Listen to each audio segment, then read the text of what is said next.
بسم اللہ الرحمن الرحیم۔ علم معانی کی تعریف کی کہ علم معانی ایسا علم ہے کہ جس کے ذریعے لفظ عربی کے احوال معلوم ہوتے ہیں اور ان احوال کے ذریعے لفظ مقتضائے حال کے مطابق ہو جاتا ہے۔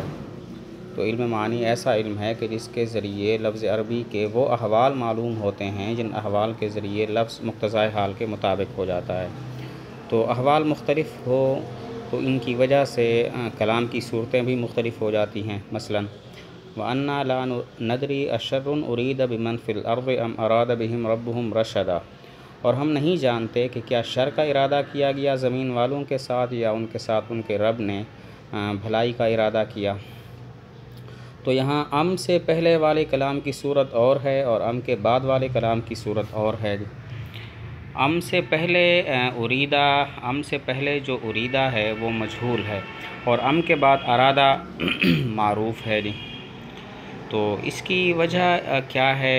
وہ حال جو اس بات کا تقاضا کرتا ہے کہ پہلا اریدہ جو ہے وہ مجہول ہے اور دوسرا ارادہ معروف ہے، تو اس کی وجہ یہ ہے کہ دوسرا ارادہ جو معروف ہے اس میں خیر کی اللہ تعالیٰ کی طرف نسبت کرنی مقصود ہے، اسی وجہ سے معروف ذکر کیا گیا۔ اور اریدہ جو مجہول ہے اس میں مقصد یہ ہے کہ شر کی نسبت اللہ تعالیٰ کی طرف نہ ہو، اسی وجہ سے اریدہ کو جو ہے وہ مجہول ذکر کیا گیا۔ اور آگے بتایا وَيَنْحَصِرُ الْكَلَامُ عَلَى هَذَا الْعِلْمِ، علم معانی کے 8 ابواب اور ایک خاتمہ ہے 8 ابواب اور ایک خاتمہ ہے۔ تو پہلا باب خبر اور انشاء کے بارے میں ہے۔ تو کلام کی 2 قسمیں ہیں، خبر اور انشاء۔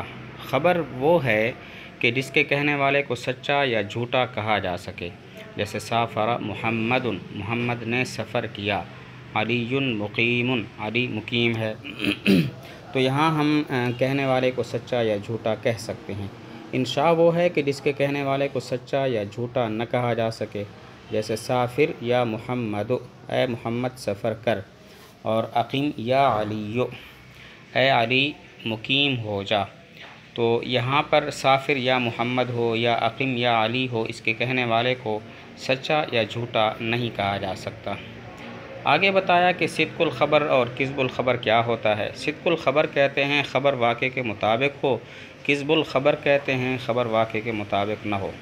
مثلاً علی مقیم ایک خبر ہے،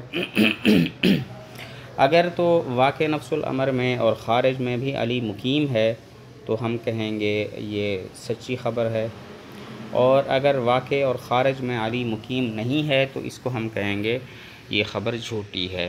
تو ہر جملے کے 2 رکن ہوتے ہیں، محکوم علیہ، محکوم بھی۔ محکوم علیہ کو مسند الیہ کہتے ہیں، جیسے فاعل، نائب فاعل اور وہ مبتدا جس کی خبر ہوتی ہے، اور محکوم بھی کو مسند کہتے ہیں، جیسے فعل اور وہ مبتدا کہ جس کے مرفوع پر اکتفا کیا گیا ہو، جس کو مبتدا کی قسم ثانی بھی کہتے ہیں، یعنی وہ صیغہ صفت کا کہ جو حرف نفی یا حرف استفہام کے بعد واقع ہو اور وہ اس میں ظاہر کو رفع دینے والا ہو، اس میں ضمیر کو رفع دینے والا نہ ہو، جیسے اقائم الزیدان اور ما قائم الزیدان۔